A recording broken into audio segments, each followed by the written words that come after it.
Assalamualaikum, salam sejahtera, dan salam sehat. Berjumpa kembali dalam sejuta fakta lebih tim yang akan mengungkap fakta-fakta kebenaran. Kali ini melalui seorang apologet Kristen, Joseph Paul Jang, akan menjawab fakta kesesatan, kekeliruan pernyataan seorang ustazah Irene Handono yang mengatakan bahwa Alkitab Kristen itu banyak versinya. Mari kita saksikan. Dalam Bible juga disebutkan tentang ciri-ciri Rasulullah. Jadi coba kita lihat di kitab Yesaya. Itu di Yesaya ya Mia, ya ini perjanjian lama. Perjanjian lama ini ya. Coba dilihat pasal 42. Ini dia nih. Ayat 1. Itu yang baca. Ya, oke. Pemirsa, izinkan saya membaca kitab Yesaya. Ini di kitab Kejadian Lama. Perjanjian lama. Perjanjian lama ya, Mi. Perjanjian lama. Pasal 42 ayat 1. Lihat itu hambaku yang kupegang, orang pilihanku yang kepadanya aku berkenan. Aku telah menaruh rohku atasnya supaya ia menyatakan hukum kepada bangsa-bangsa. Ya. Maksudnya apa nih bangsa-bangsa di sini nih? Nah, ayat yang sama kalau di dalam New King James Version, ini maaf ya, beda banget dengan Al-Quran ya. Kalau di dalam Bible itu ada versi-versinya. Ya, sekarang kita melihat Bible yang bahasa Indonesia dan Bible dalam bahasa Inggris. Kalau Al-Quran itu seluruh dunia sama. Hanya terjemahnya ya Mia. Terjemahnya.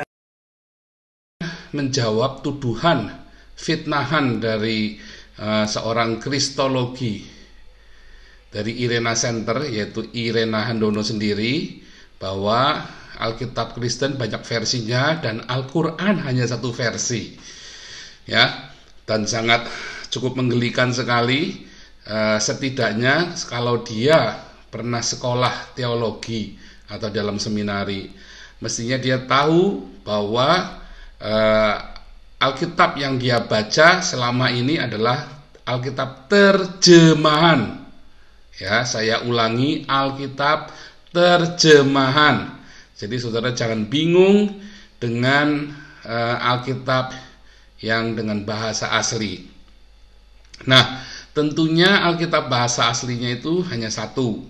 Terjemahannya yang ada 2.800 terjemahan. 2.800 terjemahan. Bagaimana dengan Al-Quran? Al-Quran itu terjemahannya juga banyak. Namun karena Al-Quran bukan buku yang populer, ya, maka terjemahannya hanya sedikit saja, ya. Sehingga banyak sekali orang membaca Al-Quran. Bahkan di Indonesia sendiri yang sudah ada terjemahan bahasa Indonesia, mereka membaca Al-Quran tanpa mengerti artinya.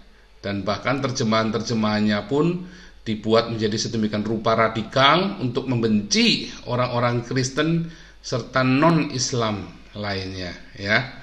Nah, kita akan coba mempelajari benarkah Alkitab itu ada banyak versinya. Terjemahan yang Anda pegang hari ini, Alkitab yang Anda pegang yang cetakan LAI adalah terjemahan bahasa Indonesia. Kalau Anda mempunyai KJV, itu Alkitab terjemahan bahasa Inggris versi. Nah, terjemahan itu banyak versinya, sama seperti dengan Al-Quran yang dalam bahasa Inggris ada lebih dari 70 versi ya, yang Al-Quran terjemahan bahasa Inggris. Kita coba lihat sekarang sejarah penerjemahan Alkitab. Ya, Alkitab kita, Alkitab Kristen terdiri dari Perjanjian Lama dan Perjanjian Baru, ya. Nah, saudara tahu untuk mempelajari Alkitab secara historis tidak bisa sambil lalu, ya, secara historis kritis. Artinya benar-benar kita mempelajari. Ini baru historis kritis ya, belum tafsirnya, belum hermeneutiknya, tapi baru historis kritisnya. Kita tidak bisa mempelajarinya sambil lalu dari Wikipedia atau dari internet, karena ini adalah sebuah naskah tua ya yang usianya sudah ribuan tahun, dan kita harus benar-benar berhati-hati mempelajarinya. Ada banyak sumber yang hanya ada di perpustakaan di Universitas Heidelberg di Jerman, atau di Osnabrück University di Jerman, atau di Vatikan, yang belum dibaca oleh kalayak ramai. Apalagi kalau Anda cuman kristologi dadakan ya, seperti Irena Handono, Moko Ginta ya. Nah, saat sekolah di sekolah teologia yang setara S1 ya, itu membutuhkan 1 semester untuk mempelajarinya. Beberapa sekolah teologia 2 semester ya, dan terdiri dari 3 sampai 4 SKS. Coba bayangin. Dan itu harus fokus belajarnya.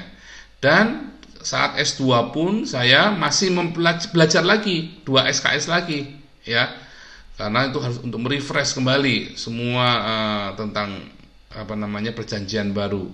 Nah, di level S3 maka menjadi sebuah bidang studi konsentrasi ya. Misalnya saudara menjadi doktor perjanjian lama atau doktor perjanjian baru, tapi nggak ada tuh doktor Alkitab, nggak ada. Terus pilih konsentrasi di mana? Doktor perjanjian lama atau perjanjian baru, doktor Talmud ya. Kalau di beberapa rabi dia mengambil spesial Talmud atau spesial Torah saja, atau spesial kitab para nabi. Jadi fokus dengan bidang studinya. Kalau ada orang dokter PL itu pun dia masih harus ambil konsentrasinya apa? Oh, kitab Ayub, maka dia doktor perjanjian lama, fokusnya adalah kitab Ayub ya, seperti halnya yang ada di Heidelberg ini ya, dokter perjanjian lama, fokusnya apa? Oh, kitab Amsal, fokus ya. Nah, kalau saudara menyandang dirinya seorang PhD, itu berarti PhD-nya apa? PhD teologi. Nah, apa? Teologinya apa nih? Jadi nggak ada tuh saudara, saya tahu semuanya. Kalau udah dokter, udah profesor, tahu semuanya, nggak ada. Alkitab itu usianya udah ribuan tahun ya. Dan untuk mempelajarinya, saudara harus belajar bahasanya, belajar sejarahnya, belajar bahasanya ya. Udah gitu bahasanya pun ada 3 bahasa, bahasa Ibrani, bahasa Aram, dan bahasa Yunani. Nah, kristolog dadakan seperti Irena, Moko Ginta ya, mana ngerti ya, mana ngerti bahasa Ibrani nggak bisa, bahasa Yunani nggak bisa, masih mau mengaku dirinya adalah kristolog. Nah, saran saya adalah sebaiknya Irena dengan Moko Ginta belajar dulu ya. Ingat umur. Kalau sudah umur harusnya makin bijaksana ya, jangan merasa dirinya pandai. Oke, kita coba lihat perjanjian lama. Perjanjian lama itu ditulis oleh Musa dan para nabi lainnya. Ada sekitar 33 penulis ya. Torah yang asli adalah Torah oral. Sampai hari ini Torah oral ini masih dihafalkan ya, yaitu dengan metode Pardes dan Gematria. Jadi orang menghafal itu nggak sembarangan menghafal terus ingat apa dihafal begitu caranya. Enggak, itu ada caranya ya untuk menghafal Torah, ada metodenya, sehingga orang tahu ini salah apa benar. Dari pardesnya, dari hurufnya. Bahkan di dalam Torah itu ketika dihafal Torahnya itu ada huruf demi huruf, dia harus tahu itu hurufnya dipakai apa. Misalnya mau kata Yesua, Yasya, dia harus tahu ini pakainya sin atau pakai huruf apa ya.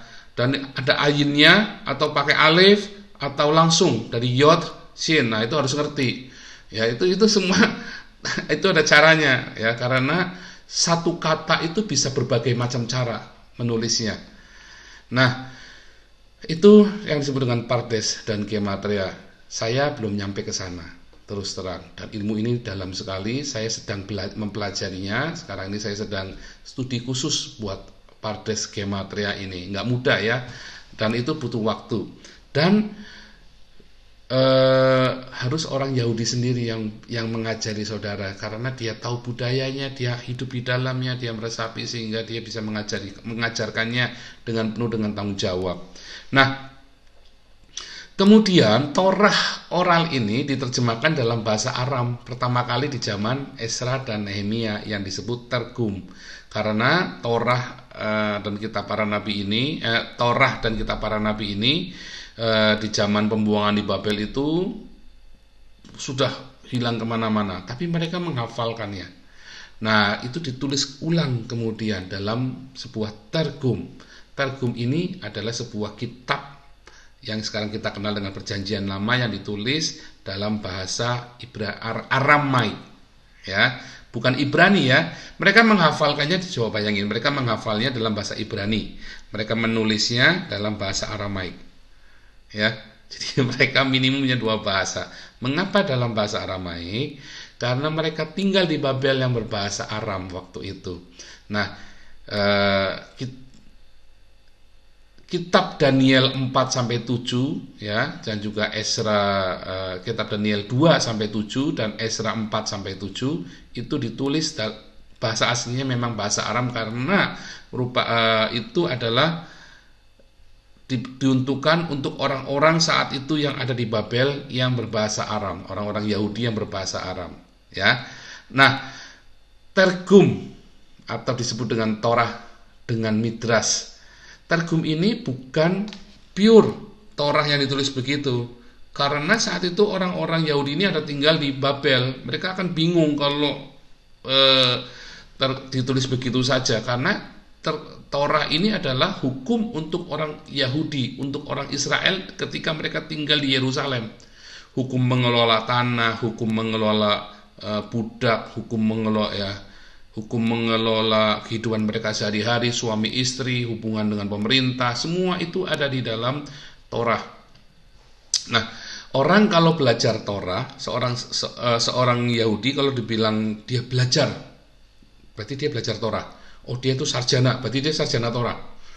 Itu adalah ilmu, segala ilmu bagi orang Yahudi saat itu, ya. Nah, makanya ketika mereka tinggal di Babel, dibuat Targum yang dibuat dengan penafsirannya. Kalau enggak mereka akan bingung. Karena Torah yang di Israel, waktu mereka tinggal di Israel, mereka bisa melakukannya 100% tepat seperti apa yang tertulis. Namun di Babel mereka nggak bisa, mereka harus diadaptasikan. Sehingga yang tertulis itu disertai, penerjemahan itu disertai dengan penafsiran, ya, Midras. Nah, mengenai ini dituliskan di dalam Talmud Megillah, ya, bahwa Targum Pentatek ini disusun oleh para rabi di bawah bimbingan para nabi, ya, juga termasuk Hagai, Zakaria dan Maleaki, ya, di zaman itu. Nah,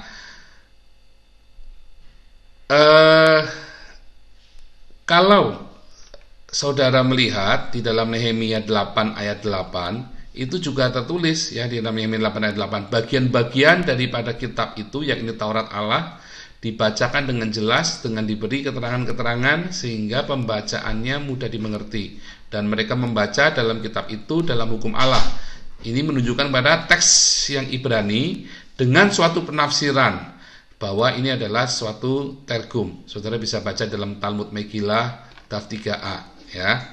Nah, tahun 300 sebelum Masehi itu tadi ditulis zaman Esra Nehemia sekitar tahun 400, ya, 100 tahun kemudian Torah ini atau Pentatek ditulis dalam bahasa Yunani oleh 72 tua-tua Yahudi. Ini ada ditulis dalam Talmud Megillah 9a 9b. Ya, nanti saudara bisa lihat juga di dalam Talmud Megillah 9a 9b tentang Septuaginta ini, ya, bahwa 72 orang penatua ini dikumpulkan oleh Raja Ptolemeus di Alexandria, Ptolemei, ya, di Alexandria tahun 300 sebelum Masehi. Kemudian raja ini menyuruh para 72 tua-tua ini menerjemahkan Torah yang mereka hafalkan itu ke dalam bahasa Yunani. Karena saat itu seluruh dunia menggunakan bahasa Yunani. Ya, seluruh dunia saat itu, ya. Nah, sebuah fenomena yang tercatat di dalam Talmud Megillah 9a 9b tadi, bahwa mereka waktu menerjemahkannya itu pakai pilihan katanya sama.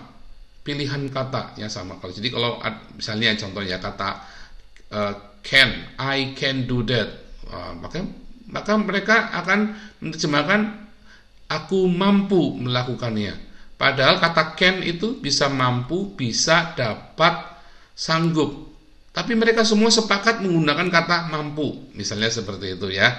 Nah, itu contohnya. Jadi pilihan kata atau diksinya sama persis, titik komanya sama persis. Dan ini dianggap menjadi suatu keajaiban, sehingga Septuaginta itu diakui terjemahannya sebagai terjemahan murni yang pertama kali ada. Karena kalau Targum tadi adalah terjemahan dengan Midras, tapi Septuaginta ini dibuat murni hanya tulisan, ya, hanya langsung switch terjemahan. Nah, Septuaginta ini sebagai dasar kutipan dari semua perkataan Yesus dan para rasul dalam Perjanjian Baru. Kalau saudara lihat gulungan kitab Yesaya yang dibaca oleh Yesus di dalam Lukas 4 ketika pertama kali Yesus mengajar, itu mengutip dari Septuaginta. Ya, ini nanti saudara juga bisa cek juga satu-satu. Semua kutipan Perjanjian Lama di dalam Perjanjian Baru berasal dari Septuaginta, bukan dari teks Masoret. Saudara bisa lihat di dalam video saya yang judulnya Nama Allah, itu saya lengkap, saya cerita ya beberapa contohnya. Nah, selama zaman Yesus mereka menggunakan Septuaginta. Nah, nanti saudara lihat juga di dalam video Nama Allah bahwa Yesus itu mengajar dalam bahasa Yunani. Para rasul zaman itu semua menggunakan bahasa Yunani, ya. Ini saudara baru dengar, tapi saya kasih tahu bahwa Yesus mengajar dalam bahasa Yunani, bukan dalam bahasa Aram. Ya, dan ketika Yesus mengutipnya dari Alkitab yang berbahasa Yunani, yaitu Septuaginta. Nah, ini juga dituliskan oleh Dr. Nicole Roger, dia seorang doktor Perjanjian Baru. Ya, the New Testament use of the Old Testament Revelation and the Bible. Ya, itu saudara bisa cek itu. Nah, Perjanjian Baru sekarang. Tadi itu Perjanjian Lama ya. Kita tahu Targum dan Septuaginta. Tapi juga ada Torah oral. Torah oral ini yang dipakai sebagai originalnya, yang oral, karena mereka menghafalkannya tepat dengan Pardes dan Gematria. Kemudian ditulis dalam dua, Targum dan Septuaginta. Oke, Torah oral sebagai basicnya, kemudian mereka tuangkan dalam tulisan, yaitu Targum yang berbahasa Aram, Septuaginta yang dalam bahasa Yunani. Nah, sekarang kita masuk Perjanjian Baru. Perjanjian Baru itu dikanon sejak abad pertama, ya, saat rasul terakhir yang mati yaitu Rasul Yohanes. Rasul Yohanes adalah satu-satunya rasul yang mencapai usia 90 tahun, ya, dan menyaksikan hancurnya Yerusalem. Ia juga dikenal sebagai pemimpin gereja-gereja di Asia Kecil, ya. Dan dia waktu Rasul Yohanes menuliskan surat kepada 7 jemaat di dalam Wahyu, saudara buka Wahyu 2, 3, dan 4. Ya, dan itu menjadi sebuah pergerakan politik yang luar biasa, yaitu melawan pemerintah Roma dengan cinta kasih, tanpa pedang, tanpa senjata. Beda kan dengan Islam? Jadi Rasul Yohanes memimpin pergerakan politik melawan pemerintah Roma dengan cinta kasih, dan akibatnya tahun 300, di awal tahun 300-an atau di akhir abad ketiga, hampir seluruh Roma sudah menjadi Kristen, dan akhirnya Kaisar Roma Konstantin mau tidak mau menjadikan Kristen sebagai agama negara, ya. Nah, lihat di zaman ini sebelum Konstantin menjadikan Kristen sebagai agama negara, maka para murid-muridnya Yohanes ini mereka semua sudah punya kanon Perjanjian Baru, yaitu kumpulan dari surat-surat para rasul ini dikumpulkan sama mereka. ya. Dan surat-surat yang dimiliki ini tentu ada yang lain yang palsu yang sengaja dibuat untuk menghancurkan kekristenan. Nah, taunya dari mana? Itulah sebabnya dibuat namanya kanon. Kanon itu artinya tongkat pengukur. Nah, tentu dari kronologisnya yang jelas. Karena mereka semua sudah tahu kronologisnya itu. Mereka murid-murid dari para rasul langsung, ya. Nah, mereka sudah mengumpulkan, nanti saudara lihat tabelnya itu ya, itu kanonnya. Mereka sudah kumpulkan, mereka semua langsung, mereka sudah tahu ini punya siapa, ini punya siapa, ini punya siapa. Walaupun di surat itu nggak ditulis punya surat dari Yohanes, ditulis oleh siapa, enggak. Tetapi mereka sudah tahu bahwa ini adalah tulisan dari ini. Kenapa? Karena mereka sendiri yang mengumpulkan dari guru-guru mereka, ya, surat-surat itu. Yaitu siapa? Dari Yohanes, Petrus, dari Yakobus, dari Yudas, ya, dari Paulus. Mereka sendiri mengumpulkan surat-surat tersebut. Nah, kalau lihat kanonnya itu, dan itu semua dalam bahasa Yunani, ya. Tidak ada perjanjian baru yang asli ditulis dalam bahasa Aram. Jadi saudara jangan percaya dengan gosip. Nah, tahun 325 Masehi Kristen jadi agama negara. Alkitab ditutup bagi dunia, hanya ditulis dalam bahasa Latin Vulgata oleh Jerome tahun 380. Jerome ini memulai menerjemahkan perjanjian lama dan perjanjian baru. Perjanjian lama diambil dari teks Masoret, sedangkan perjanjian baru diambil dari kodeks-kodeks yang telah terkumpulkan saat itu serta minuskul-minuskul yang lain. Kodeks-kodeks ini merupakan salinan naskah dalam bahasa Yunani atau dalam bahasa aslinya. Dan naskah-naskah ini dibuat agar naskah-naskah yang lama yang sudah hampir hancur ini bisa terlestarikan. Nah, sementara semenjak penghancuran Bait Elohim di Yerusalem itu dihancurkan tahun 70 itu ya, orang Yahudi tetap menghafalkan Torah, tetap dihafalkan, tetapi mereka kemudian sadar mereka itu tersebar ke seluruh dunia dan mereka mulai menuliskannya dan mulai dirintis, yaitu berupa tadi selain Targum yang mereka miliki, mereka menulis ulang dalam sebuah Talmud, ya, Talmud Yerusalem dan Talmud Babilonia. Nah, kemudian sambil mereka menuliskan Talmud itu, mereka kemudian menuliskan juga Tanakh, yaitu Torah dan Kitab para Nabi, dari mulai Torah dan para Nabi, termasuk tulisan-tulisan para Nabi setelah pembuangan ke Babel, ya, tadi mulai Ezra, Nehemia sampai ke Maleaki. Nah, itulah jadilah Tanakh. Nah, penulisan perjanjian lama, Tanakh atau perjanjian lama ini dirintis oleh Bani Masora, seorang Farisi dan keluarganya secara estafet. Jadi mereka turun-temurun selama ratusan tahun mereka tulis. Ya, keluarga ini mendedikasikan hidupnya untuk menulis Torah karena mereka harus menulisnya dengan hati-hati.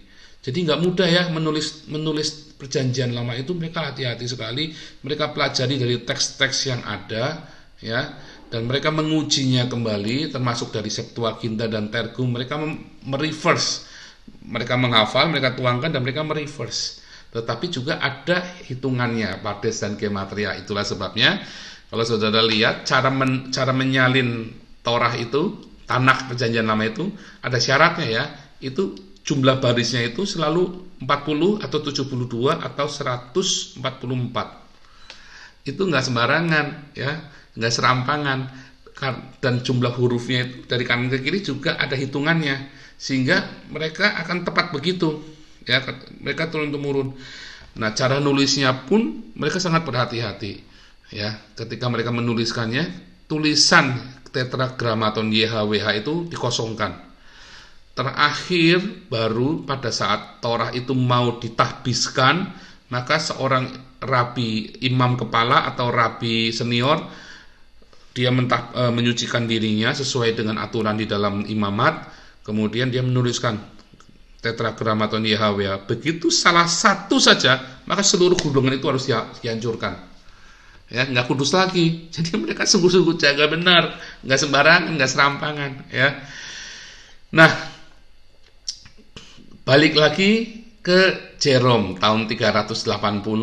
Sejak tahun 380 orang Kristen Alkitabnya membaca terjemahan dalam bahasa Latin. Selama 1 milenium, 1000 tahun Alkitab dibaca dalam bahasa Latin, ya. Hanya para imam yang boleh membacanya dan menuliskan ulang menyalinnya. Nah, kemudian Martin Luther menerjemahkan Alkitab ke dalam bahasa Jerman, yang kemudian dalam bahasa-bahasa lain di dunia tahun sekitar abad ke-16. Nah, Martin Luther ini, ya, yang pertama kali membuka akses dunia, ya, akses Alkitab bagi dunia. Nah, Martin Luther menerjemahkan Perjanjian Lama dari naskah Masoret, ya, yang untuk Perjanjian Lama, dan Perjanjian Baru dari naskah teks Receptus yang berbahasa Yunani, yaitu teks Vatikanus dengan semua teks-teks yang ada yang dimiliki, ya. Nah, itulah jadilah teks Receptus, dan semua itu masih ada dengan hari ini. Sampai hari ini masih ada teks-teks manuskrip kuno yang asli itu.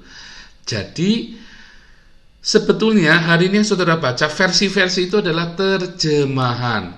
Aslinya ada nggak? Ada. Saudara bisa lihat kopi dari aslinya itu, ya, untuk teks Vatikanus itu saudara bisa lihat dari vatikanus.org, atau saudara lihat dari biblehub.com teks Receptus itu, ya, ada teksnya itu.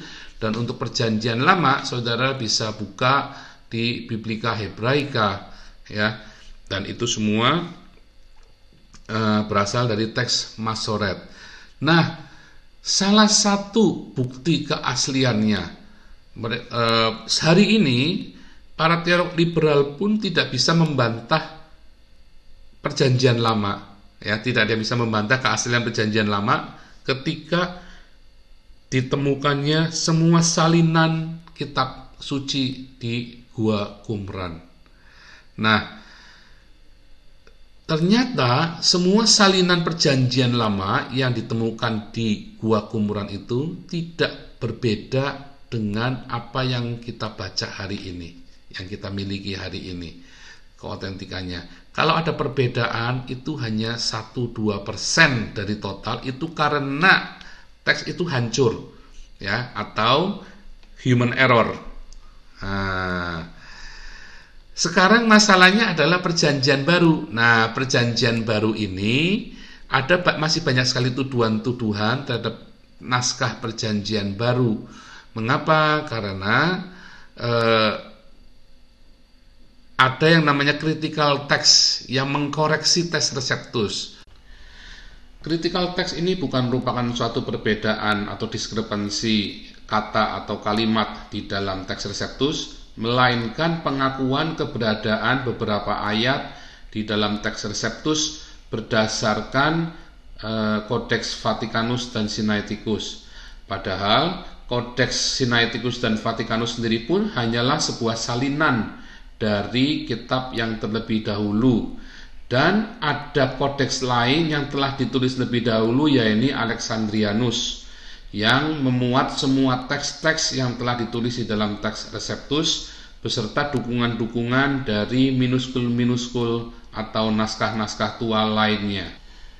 Sehingga critical text ini bisa kita abaikan karena dasarnya tidak kuat, hanya berdasarkan kepada salinan saja, bukan dari teks asal atau teks sumber yang jauh lebih tua.